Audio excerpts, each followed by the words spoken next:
नमस्कार। आप सभी को जागरूक जनता पार्टी में हार्दिक अभिनंदन और स्वागत करता हूं। आज जो बैठक हुई है, इस बैठक में कार्यकर्ताओं का जो कार्य करने की क्षमता है उसको देख करके ऐसा लगता है कि वो दिन दूर नहीं, जो जागरूक जनता पार्टी का झंडा हर दिशा में, हर क्षेत्र में, भारत के कोने कोने में लहरेगा। इससे मैं आज बहुत प्रसन्न हूँ।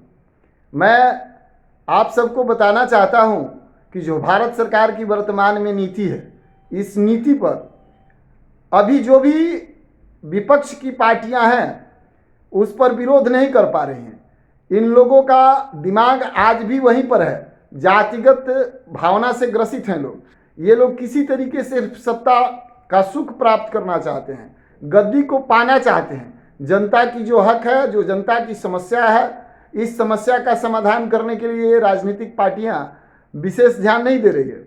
और यही कारण है कि ये लोग सत्ता के गलियारे से कोसों दूर अब भागते जा रहे हैं। अभी देखिए, बीपीसीएल जैसी कंपनी, जो भारत पेट्रोलियम कॉरपोरेशन लिमिटेड, जो मुनाफा माने तेल की जो कंपनी है भारत की, ये दूसरे नंबर की कंपनी है और इसका मुनाफा इतना बड़ा है कि इस मुनाफे पर कभी आप एक बार बैठ करके इसका ग्राफ देख लीजिएगा। मतलब मुनाफे में, बहुत मुनाफे में चलने वाली ये कंपनी को भारत सरकार बेचना चाह रही है और इसकी स्वामित्व भी किसी प्राइवेट कंपनी को देने जा रही है।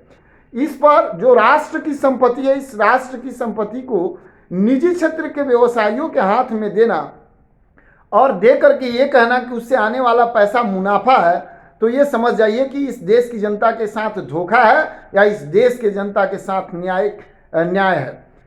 अब देखिए, मैं सीधा उदाहरण आपको एक छोटा सा प्रस्तुत करना चाहता हूं। आपके पिताजी या आपके बाबा जो खेत बधार, घर मकान द्वार या संपत्ति, धन संपत्ति जो है अर्जित करके रखे हैं, आप पुत्र हैं, अब आपका जमाना आया है, उसे अगर बेच रहे हैं तो ये अगर मुनाफा की व्यवस्था है तब तो ठीक है, ये जो वर्तमान केंद्र सरकार कर रही है उसको करना चाहिए। लेकिन अगर ऐसा नहीं है तो पुत्र का काम है, पूत कपूत धन काहे को और पूत सपूत धन काहे को।